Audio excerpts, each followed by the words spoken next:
আসসালামু আলাইকুম। আশা করছি যে যার অবস্থান থেকে সুস্থ ভালো আছেন। আলহামদুলিল্লাহ আমরাও বেশ ভালো আছি। অনেকেই হালিম খেতে ভীষণ পছন্দ করেন।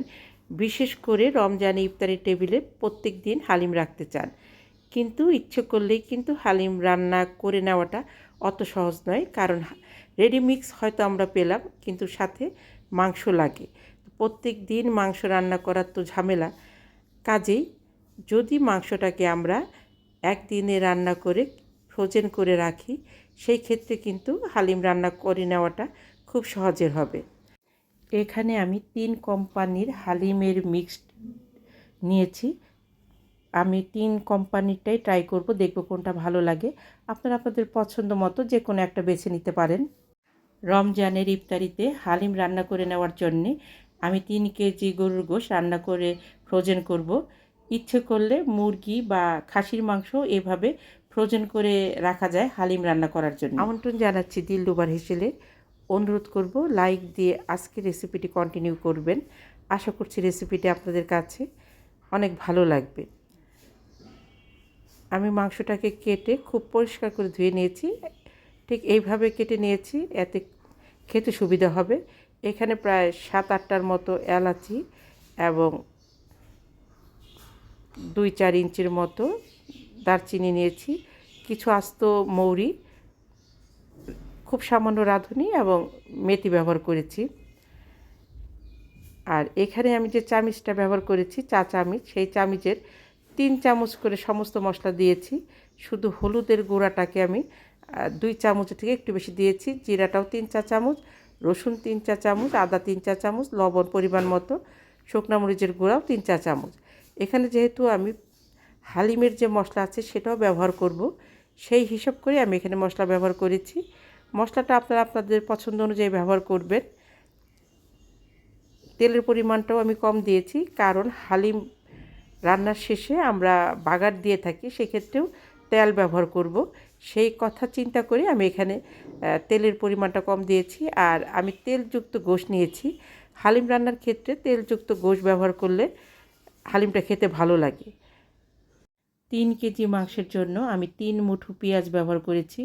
ইচ্ছে করলে পেঁয়াজের পরিমাণটা আর একটু বাড়িয়ে দেওয়া যায়। খুব ভালোভাবে মাংসের সঙ্গে পেঁয়াজটাকে মেখে নিতে হবে। যত ভালো করে মেখে নেওয়া যাবে মাংসটা খেতে কিন্তু তত ভালো লাগবে। খুব ভালোভাবে কষলে কষলে আমি মেখে নেব। হালিমের যে মিক্সড প্যাকেটগুলি পাওয়া যায় সেখানে 2টো প্যাকেট থাকে, একটাতে শস্য দানা আর একটাতে মশলা থাকে। তো সেই মশলাটা আমি যেহেতু ব্যবহার করব, সেই হিসাব করেই আমি মাংসের মশলাগুলো দিয়েছি। প্রত্যেকটা রান্নার ক্ষেত্রেই মশলার একটা নির্দিষ্ট পরিমাপ আছে। তারপরেও আমরা যে যা মতো করে মশলা ব্যবহার করে থাকি, মানে যে যেভাবে খেতে পছন্দ করি। তাই বলে আদার পরিমাণটা যদি বেশি দেওয়া হয়, সেই তরকারিটা কিন্তু খেতে ভালো লাগবে না। আবার রসুন বেশি দিলেও ভালো লাগবে না। তো সেই সব চিন্তা করে মশলা ব্যবহার করতে হয়। সেই জন্যই কিন্তু আমরা মশলার পরিমাপের জন্য 4 চামচ অথবা টেবিল চামচ ব্যবহার করে থাকি। বেসিক কিছু মশলার পরেও আমরা আমাদের পছন্দ অনুযায়ী কিছু মশলা ব্যবহার করি। যেমন এখানে আমি আস্ত রাঁধুনি, মৌরি এবং খুব সামান্য মেথি ব্যবহার করেছি। আমি কিন্তু পরিমাণে খুব কম দিয়েছি, এতে খুব সুন্দর একটা ফ্লেভার যোগ হয়। আমাদের কাছে ভালো লাগে, আপনাদের কাছে ভালো না লাগলে স্কিপ করতে পারেন। মশলার পরিমাণটা কিন্তু আসলে অঞ্চল ভেদেও ব্যবহার করা হয়। বিভিন্ন অঞ্চলের মানুষ বিভিন্ন ধরনের মশলা খেতে পছন্দ করে। কষানো অবস্থাতেই মাংসটা সেদ্ধ হয়ে গিয়েছিল। আমি পরিমাণ মতো পানি দিয়ে মাংসটাকে 80% সেদ্ধ করব, বাকি 20% যখন হালিম রান্না করব তখন সেদ্ধ হয়ে যাবে। আমার যে সকল বন্ধুরা দিলরুবার হেসেলকে সাবস্ক্রাইব করে পাশে আছেন, তাদেরকে অসংখ্য ধন্যবাদ। আর যে সকল বন্ধুরা আমার রেসিপিগুলো দেখছেন এখনও সাবস্ক্রাইব করেননি, প্লিজ দেখতে দেখতে সাবস্ক্রাইব করে দিবেন। সে সাথে আপনাদের লাইকটা দিতে ভুলবেন না। আপনার একটা লাইক আমাকে এগিয়ে যেতে অনেকটা সাহায্য করবে। প্লিজ লাইকটা দিয়ে রেসিপিটি কন্টিনিউ করবেন। আমার রান্না একদম শেষ। আমি 4-5টা এলাচি দিয়ে নেড়ে চেড়ে ঢেকে গ্যাসের ফ্লেম বন্ধ করে এটাকে আমি কিভাবে সংরক্ষণ করব সেটা আপনাদের সঙ্গে শেয়ার করব।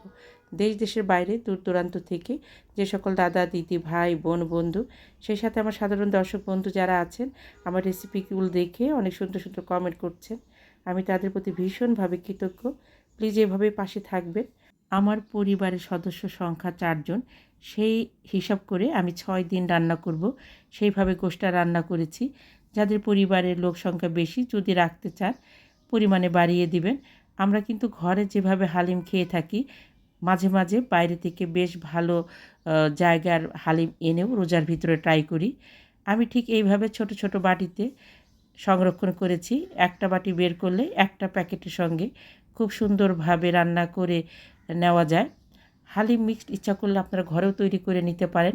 সম পরিমাণে চাল, ডাল, গম নিয়ে পরিষ্কার করে ধুয়ে রোদে ভালোভাবে শুকিয়ে ব্লেন্ডারে অথবা চাল গুঁড়া করার মেশিনে আধা ভাঙা করে এনে রাখতে পারেন। এখানে কয়েক প্রকার ডাল ব্যবহার করতে পারেন। হালিমের জন্য যে গুঁড়া মশলাটা, সেটা যে কোনো মুদির দোকান বা সুপার মলে খোঁজ করলে পেয়ে যাবেন। নিজে ভালো থাকবেন, অন্যকে ভালো রাখবেন। আল্লাহ হাফেজ।